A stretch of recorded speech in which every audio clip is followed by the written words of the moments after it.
like it crashed the last minute before the presentation, so we're just mostly going to show you screenshots and other funny stuff. Basically, what this talk is on is me and Fyodor. This is Fyodor. I'm Grugq, by the way. Next slide. Yeah. So the talk is basically on the Russian underground hacking forums and the Russian underground hacking culture. We've spent the last year, we started out like, it used to be 6 months, and then 6 months turned into 12 months, and then it's turned into more than a year. So we spent quite a long time sort of monitoring these forums, sort of intelligence gathering it's project, open source intelligence gathering. It's still not open, but it's a source. We were planning on making it into a service where you could purchase access to information about trends within the underground community, but then we've hit a lot of snags with the automated analysis that we need to do. We'll get into that. So roughly, this is like what we're a doing snapshot of the whatever where we are so far. Yeah. So we're going to go over like basically how both of us are experts at using our tongues, and if there's any women that don't believe us, they can ask for a private demo.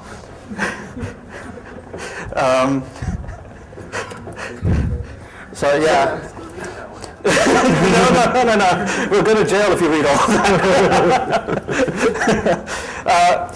So initially what we set out to do is we wanted to create a framework for doing open source intelligence gathering and automated monitoring of hacking forums, both in the Chinese web sphere and also within the Russian web sphere. Yeah, it's more like a multilingual thing where like we try to map everything like to English.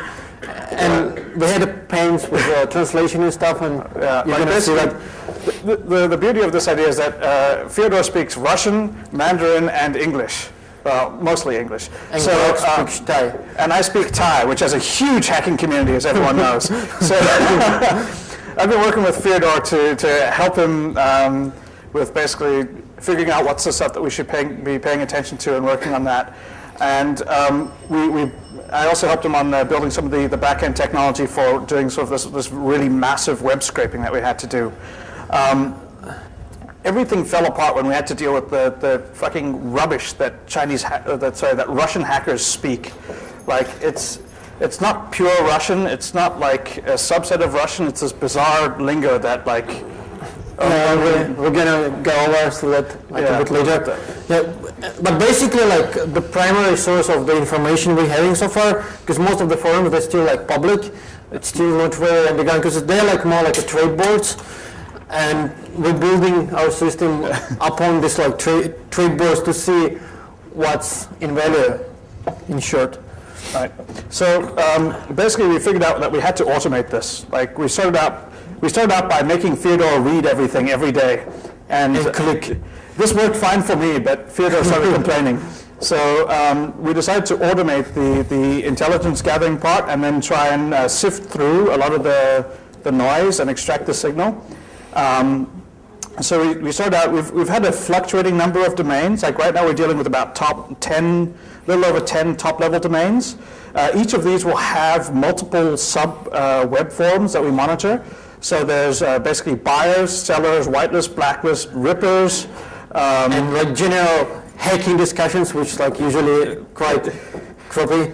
Yeah, it's usually the rubbish of like, I need to get into my girlfriend's Yahoo webmail account. Can you guys help me? And then all these guys go, no man, you're so lame. If you have to ask, you don't know. And then some other dude goes like, shut up, man, you don't know how to do it. And it descends from there. It's pretty rubbish. But yeah, basically I think the most interesting forums are actually like offerings of sales and buys. That's basically where you can actually see what people are up to. You know, this like hacking forums is like hacking subforums are just like rubbish. Yeah. So we've actually from this we've detected several trends which like are now starting to actually show up. Like we saw them initially on the forums, like offers. They're now showing up as issues that you guys have to deal with on the internet, like all the fake antivirus stuff. Like it's been I think on for like a year or even more. Yeah, so like we get into that. So anyway, like the reason that we have to do most of this shit manually, and by manually I mean Fyodor has to read it all. Is because we're dealing with natural language, right? natural language is notoriously difficult to parse into something useful. It's incredibly complicated, and you're dealing with these kids who don't know how to spell. And there's also they don't want to learn how to spell. It's basically one of the criteria of being like cool. Yeah, it's like they use like the Russian form of leet speak as well, where they will misspell things deliberately to be cool. And there's also a lot of the words that they use will be taken from English, so there's no definite way that you convert it from English into Cyrillic. So you'll have multiple misspellings of the same word. Yeah, and if you can find like a sound like acronym in Russian, which would be like kind of close to the English one. Yeah, they've got this like this. So anyway, we've got an awesome example of this, of why automated stuff doesn't work. Yeah, basically like how do you read like foreign language forms normally? Do you have any hints like how to try to understand if you don't know the language? Right. You probably know like Google Translate, right? So yeah, look at this message. By the way, does anyone here speak Russian? Do you hear people like speaking Russian? I hear some people speaking Russian in the elevator, but I think they're not interested in this kind of stuff. But yeah. So you take this, which is basically a very standard posting for an offering of a service. Some guy's saying you'll do something for $32, right? And what the fuck does that actually say? That's an interesting question. Let's ask Google. All right, Google, what does it say? It says, we work long, know the market and needs of all, adequate transformagini, adequate trafagoni, and people with low dummy, always welcome. Minimalog, inappropriately recruit for payment, even with one cell, all come home on request. So you can see how and signature interested in adult and these cores, PM only. Right, so yeah, good luck with that. Google is pretty fucking useless. The problem is manifold. So if Fyodor would quickly go through and explain what he's actually saying. Yeah, basically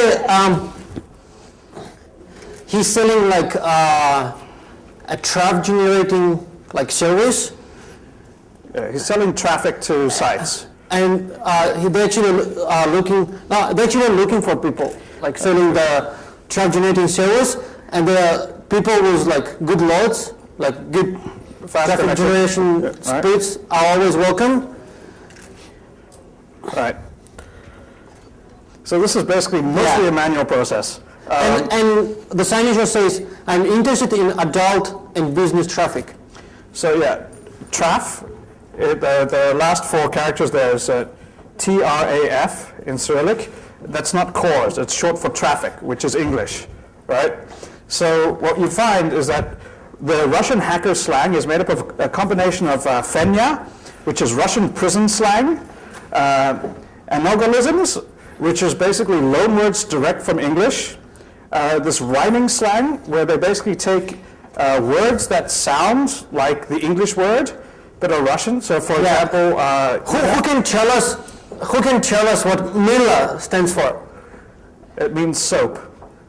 Like if you literally translate it, means soap. Soap. So what would soap be? Email, obviously, because the Russian word for soap sounds vaguely similar to the English word for email. And then there's a bunch of stuff which is like they just take an English word, they use like dictionary, like translation, like direct translation into Russian. And then they would just be like using it all over. And then like welcome, if you go back to this slide, you see like Sigda welcome. It's basically just a Russian spelled English acronym. Right. So basically, the automated translation, if we could get that right, we'd probably make more money than we ever would on just being able to sell the intelligence from this. So yeah, basically that's like why automation like didn't really work for us. Yeah, which is why we're now finding out that Fyodor doesn't scale. But so that's a bit of a snapshot of some of the issues that we're dealing with. The things that we've found are significantly more interesting. There's a large number of different scams and schemes that are sort of being played out on these boards. So what we mostly pay attention to are the buyer and seller boards, where there's people who are trying to sell services or products, and other guys who want to buy specific services or products. So there's guys that go out there and say, I need a load of traffic